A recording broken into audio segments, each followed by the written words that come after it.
মুসা আলাইহিস সালাম আল্লাহর সাথে সরাসরি কথা বলতেন। ওয়াকাল্লামাল্লাহু মুসা তাকলিমা। সুবহানাল্লাহ পড়েন, আওয়াজ তুলে সবাই বলেন সুবহানাল্লাহ। এখন বনি ইসরাইল হচ্ছে পৃথিবীর সবচেয়ে গোয়ার জাতি।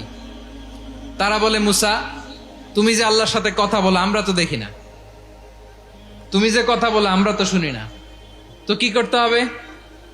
বনি ইসরাইল বলে, আমাদের মধ্য থেকে 70 জন নিয়ে যাইতে হবে তুর পাহাড়ে। ওরা আয়সা যদি কয় হয় আমরা শুনছি, তাহলে বিশ্বাস করব। কত বড় ডাকাত দেখছেন বনি ইসরাইল।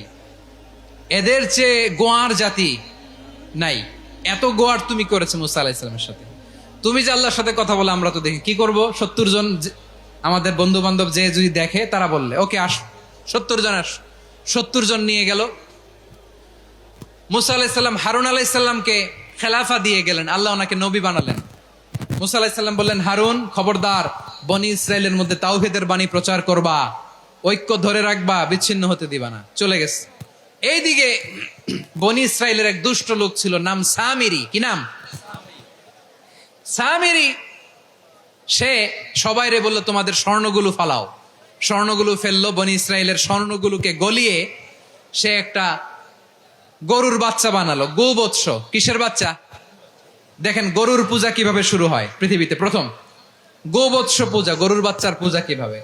সে স্বর্ণ গলি গরুর বাচ্চা করে, জিব্রাইল আলাইহিস সালাম যে জমিনে এসেছিলেন, ওই ফেরেশতার পায়ের নিচের একটু মাটি সে বুদ্ধি করে প্যাকেটে রেখে দিছিল। সে গরুর বাচ্চা বানায় স্বর্ণ দিয়ে গলিয়ে ওই মাটি এটার মধ্যে ঢুকাই দিছে ভেলকি দেওয়ার জন্য। স্বর্ণ দিয়ে বানানো গোবৎস গরুর বাচ্চার গায়ে যখন সেই মাটি ছুঁড়ে দেয়া হলো, এখন বাছুরের ভেতর থেকে ভ্যাঁ ভ্যাঁ আওয়াজ আসতেছে। কি আসতেছে? সবাই তো অবাক। সামিরি বলে, আরে তোমরা যে 70 জন দিয়ে মুসা আলাইহিস সালাম রে পাঠাইছো, ওইদিকে এত ঘুরতেছে, আল্লাহরে খুঁজে পায় না, আল্লাহ তো এটার ভিতরে ঢুকছে। নাউজুবিল্লাহ বলবেন না? তোমরা যে 70 জন দিয়ে পাঠাইলা, 70 জন নিয়ে মুসা আলাইহিস সালাম খালি ঘুরতেছে, আল্লাহরে পায় না। পাবে কেমনে? আল্লাহ তো, নাউজুবিল্লাহ, এটার ভিতরে সেজদা দাও। এই সেজদা দিয়ে গেল। আল্লাহর নবী হারুন আলাইহিস সালাম বললেন, খবরদার, এটা সুস্পষ্ট শিরক। আল্লাহ সব গুনাহ মাফ করে, শিরকের গুনাহ মাফ করে না। খবরদার, তোমরা থামো। কে শোনে কার কথা?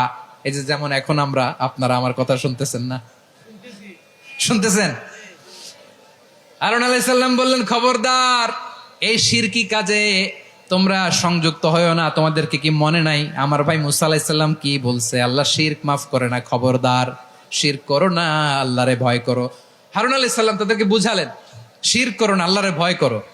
শুধু এতটুকুই তিনি বুঝালেন, দাওয়াতি কাজ পালন করলেন, কিন্তু প্রতিরোধ করেন নাই, সশস্ত্র সংগ্রামে লিপ্ত হন নাই, বাধা দেন নাই। কারণ গৃহযুদ্ধ বেঁধে যেতে পারে। উনি ভাবলেন, আমি যদি আমার বাহিনী নিয়ে দাওয়াত দেওয়ার সাথে সাথে প্রতিরোধ করি, আক্রমণ করি, ওরাও আমারে আক্রমণ করবে, ব্লাডশিড হবে, রক্তপাত। এমন অবস্থা হবে বনি ইসরাইলের মধ্যে, যেটা হয়তো আমার ভাই মুসাও কন্ট্রোল করতে পারবে না। সুবহানাল্লাহ কইবেন না? এক একজন নবীকে আল্লাহ তাআলা কি ইন্টেলেক্ট দিয়ে পাঠিয়েছেন। তিনি ভাবলেন, আমি দাওয়াতি কাজটাই করি, এটা যে হারাম এটা থেকে শুধু বারণ করি, কিন্তু প্রতিরোধ না করি। আমি যদি ঐক্য ধরে রাখতে পারি, বাকিটা আমার ভাই সামলে নেবে। সুবহানাল্লাহ। হারুন আলাইহিস সালাম প্রতিরোধ করলেন না। বনি ইসরাইলের মধ্যে গৃহযুদ্ধ বেঁধে যাওয়ার আশঙ্কায় প্রতিরোধ করলেন না, আক্রমণ করলেন না, শুধু দাওয়াত দিলেন। ইন দা মিন টাইম মুসা আলাইহিস সালাম আল্লাহর সাথে কথা বলে যখন ফিরে আসলেন, দেখলেন বনি ইসরাইলের অধিকাংশ লোক মুশরিক হয়ে গেছে। মুশরিক হয়ে গেছে। মুসা আলাইহিস সালাম রেগে গেলেন। রেগে প্রথমে বনি ইসরাইলদেরকে অ্যাটাক না করে ভাইয়ের দাড়ি ধরলেন। হারুন আলাইহিস সালামের দাড়ি আর চুল। মেজাজি নবী ছিলেন। হারুন, তুমি কি করলা? তোমারে কি দায়িত্ব দিয়ে গেলাম, তুমি কি করলা? তুমি থাকতে বনি ইসরাইল কেমন করে শিরকের কাজে নিমজ্জিত হয়ে যায়? সাইয়েদনা হারুন আলাইহিস সালাম বললেন, ইন্নী, কোরআন সাক্ষী, কোরআন থেকে কোট করছি, ইন্নী খাশীতু আন তাকুলা ফাররাকতা বাইনা বনি ইসরাঈলা ওয়া লাম তারকুব কওলি।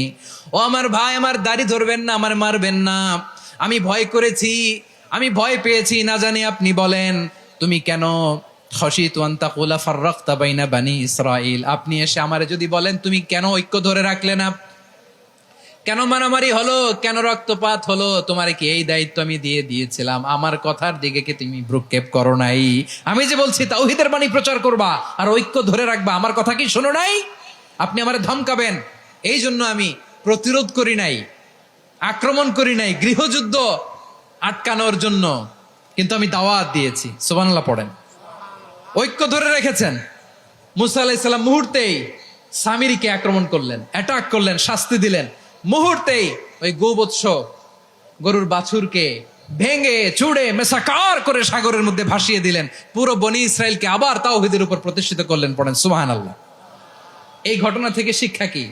শিক্ষা হচ্ছে আপনি শিরকের আড্ডাখানা দেখলেও বৃহৎ স্বার্থে তাওহীদের দাওয়াত দিবেন, প্রয়োজনে আপনি ঐক্য নষ্ট করবেন না। সুবহানাল্লাহ পড়বেন না? তাহলে ঐক্যের গুরুত্ব বেশি না কম বলেন? আওয়াজ করে বলেন। ওয়াতাসিমু বিহাবলিল্লাহি জামিআ, আল্লাহর রশিকে আঁকড়ে ধরো। ওয়ালা তাফাররাকু, তোমরা বিচ্ছিন্ন হয়ো না। পেকুয়ার ভাইয়েরা আওয়াজ করে বলেন তো, আদেশটা কার? এখন বলেন, আমাদের ঐক্যবদ্ধ জীবনের দরকার আছে না নাই?